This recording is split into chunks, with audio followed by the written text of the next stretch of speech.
Tranzitor ishemik atakalar. Tranzitor ishemik ataka nima? Bu qisqa muddatli bosh miyada qon aylanish ishemik turda buzilishi. Tranzitor ishemik atakalar qisqa muddatli ishemiya bo'lgani uchun ko'pgina holatlarda kasallar bu shikoyatlar bilan nevropatologga murojaat qilmaydi. Ya'ni tranzitor ishemik atakalar bilan ko'proq birinchi galda kardiologlarga yoki terapevtlarga murojaat qilinadi. Tranzitor ishemik ataka simptomlari qanaqa?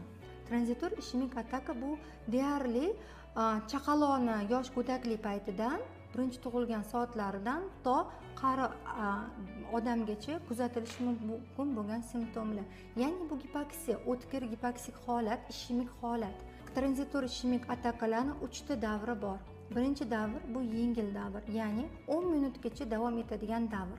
10 minutgacha bemorda qon bosimi ko'tarilishi mumkin. Qon bosimi ko'tarilgan davrda yengil qo'lda uvishish, qo'lida jimirlash, yuz sohasida jimir-jimir o'tib ketishi, tilla uvishib qolishi, boshi yarim tomoni uvishib qolishi, lekin holatlar kuzatiladi.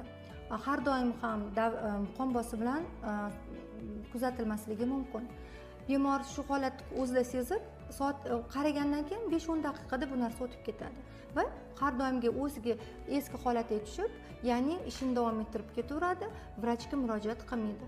Bu tranzitor ishemik atakani yengil bosqichi, birinchi bosqich hisoblanadi. Ikkinchi bosqich bu o'rta og'irlik kechishi, ya'ni 10 minutdan ortiq davom etishi.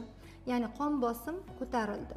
Qon bosimi ko'tarilganda bemorda kuchli bosh og'rig'i, xuddi shu holatlar, simptomlar uvishish, tirishish yoki dili tili jimirlab qolishi, qisqa muddatga oyoq yoki qo'llarni holsiz bo'lib qolishi va bu narsa 10 daqiqadan ortiq davom etadi. Qon bosimi normaga, me'yorga keltirilgandan keyin bu holat orqaga qaytadi.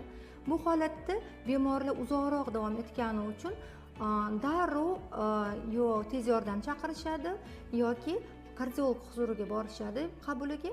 Bu gipertonik kriz bilan almashtiriladi. Gipertonik kriz holati bilan yuqori davleniya bosimi hisobiga bo'ldi deb aytishadi. Kamdan kam bemorlar bu holatda nevropatologga kelishadi. 3-chi bosqichi bu og'irroq bosqichi, bu ya'ni 1 soatdan ortiq davom etishi tranzitor ishemik atakani.